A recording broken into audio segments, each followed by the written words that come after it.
اعوذ باللہ من الشیطان الرجیم بسم اللہ الرحمن الرحیم بہ نستعین انہ خیر ناصر و معین۔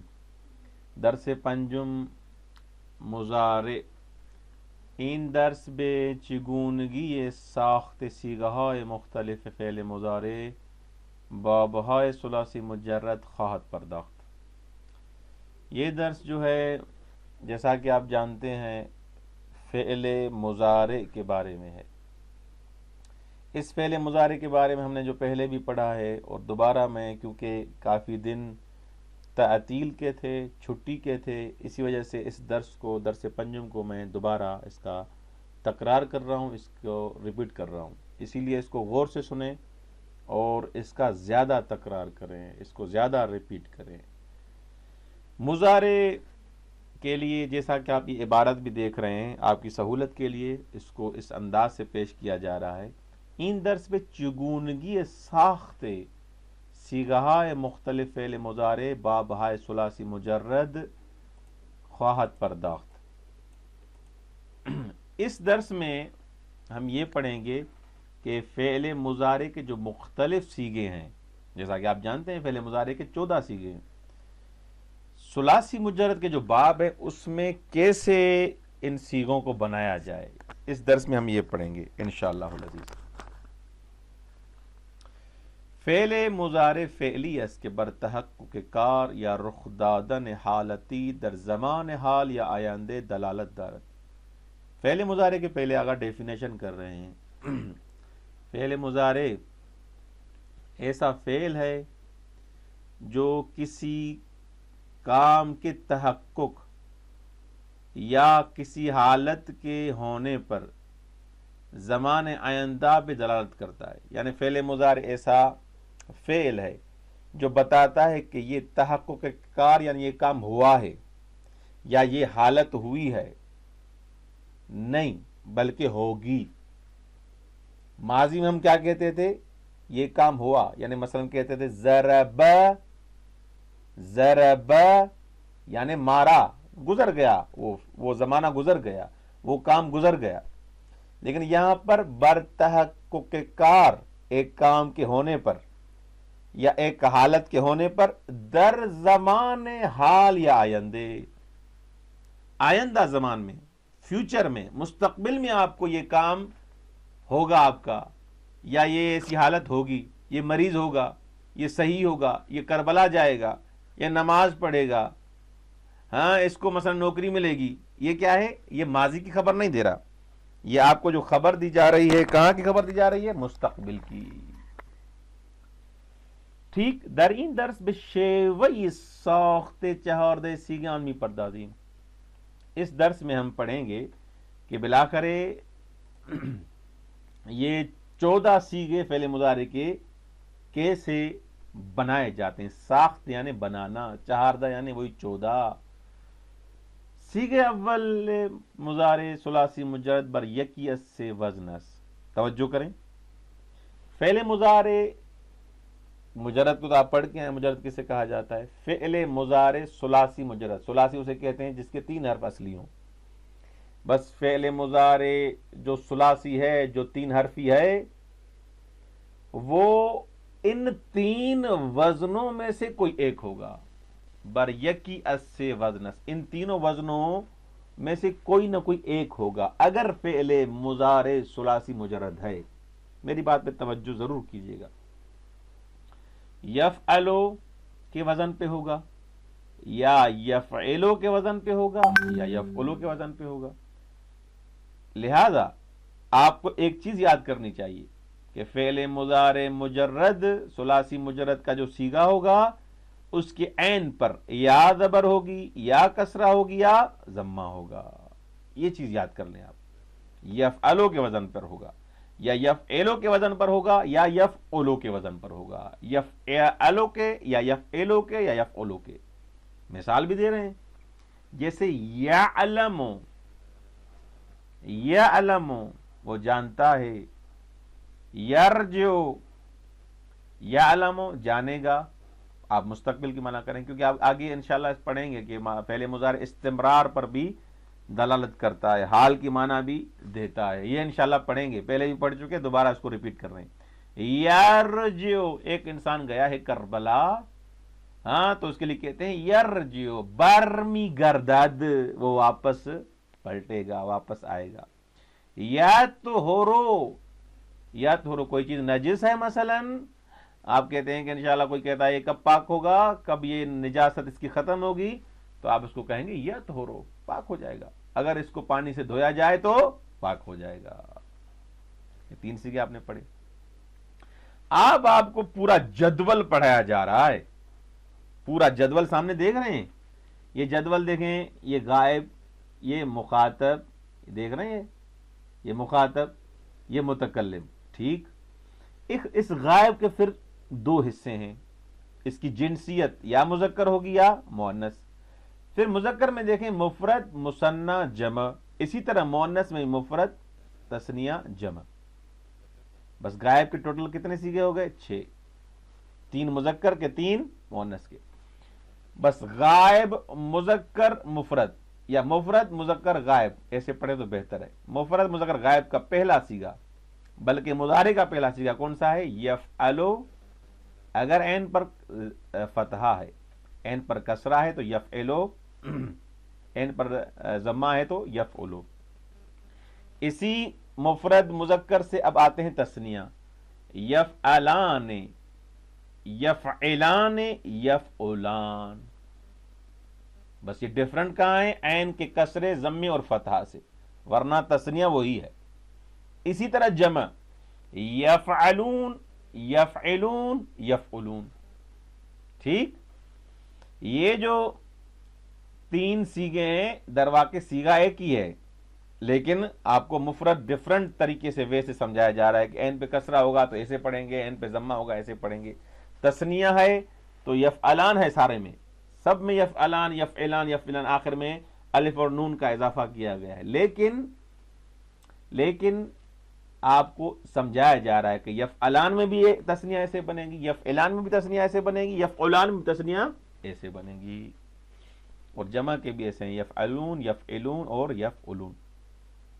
یہ 3 سیگے ہو گئے، آپ کے محضر میں عرض کروں، یہ 3 سیگے ہو گئے کس کے؟ غائب مذکر کے، اور مذکر میں 3 کس کے؟ مفرد، تثنیہ، جمع. اسی طرح مؤنث کے بھی 3 سیگے ہیں، مفرد، تثنیہ، جمع. کوئی فرق نہیں ہے، لیکن اس کی بناوٹ میں آپ کو فرق نظر آئے گا. یہاں یفعلو میں دیکھیں ابتدا میں یا ہے، لیکن مؤنث کا سیگا آپ کو جہاں بھی ہوگا تو وہاں کیا ہوگا؟ تفعلو. مفرد، مؤنث، غائب. مفرد، مؤنث، غائب کا کیا سیگا بنے گا؟ تفعلو. غائب کا، کیونکہ یہی اگر حاضر میں چلا جائے گا اور کیا کہتے ہیں مخاطب میں چلا جائے گا مؤنث کا، تو وہاں تفعلین ہو جائے گا. توجہ کیجئے گا، کیونکہ آپ مذکر حاضر میں یہی تفعلو بالکل مشترک ہے کس کے ساتھ؟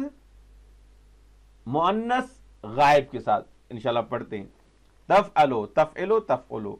تفعلان تثنیہ میں آئیں گے، تفعلان، تفعلان، تفعلان. یہ ہے تثنیہ مؤنث غائب کے 3 سیگے. جمع مؤنث غائب کے 3 سیگے یہ بنیں گے، یفعلن، یفعلن، یفعلن. ٹھیک، ٹوٹل کتنے سیگے بنے؟ 6. بناوٹیں کتنے قسم کی ہیں؟ 3. عین الفعل یا زبر ہے، یا زیر ہے، یا ضمہ ہے. اس چیز کو ذہن میں رکھ لیں. اچھا، اسی طرح آپ کے محضر میں عرض کروں، مخاطب کے بھی 6 سیگے ہیں، 6 مذکر کے اور 3 مذکر کے، 3 مؤنث کے، 6 ٹوٹل حاضر کے ہیں. جو مذکر میں جیسا کہ آپ جانتے ہیں ایک مفرد کا ہے، ایک تثنیہ کا ہے، ایک جمع کا ہے. جو مؤنث کے ہیں اس میں بھی ایک، جو 3 ہیں اس میں ایک مفرد کا، ایک تثنیہ کا، ایک جمع کا. اچھا، اس میں سیگا نمبر 7 دیکھیں، یہ سیگے کی یہ ترتیب دیکھ لیں. یہ سیگا نمبر 1 2 3 4 5 6. اگر امتحان میں آپ سے پوچھا جائے فعل مضارع کا اس باب کا، جس کا عین الفعل پہ ضمہ ہو یا کسرہ ہو یا زبر ہو، اس کا 5واں نمبر سیگا کون سا ہے، تو آپ کو فوراً بتانا چاہیے. مجھ سے پھر یہ نہ پوچھیں کہ یہ مذکر کا ہے قبلہ، یہ مؤنث کا ہے، یہ غائب کا ہے. نہیں، اس کا 5واں نمبر سیگا تفعلان ہے. ختم.